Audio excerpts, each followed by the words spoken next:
we can use some tools and make sure my robot's parts stay in place. This is a bolt. What shape is it? A triangle.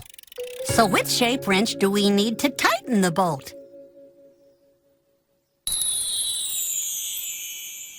The triangle-shaped wrench. Yeah!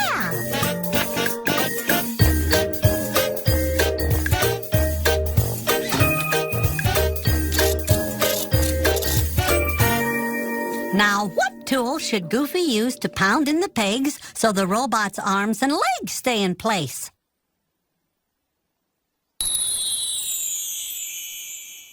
Ah, you betcha! The hammer! Bam, bam goes my hammer. Bam, bam. Bam, bam.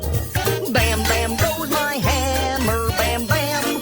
Bam, bam. Bam. There. He's done. Thanks for helping us put Goofy's toy robot back together.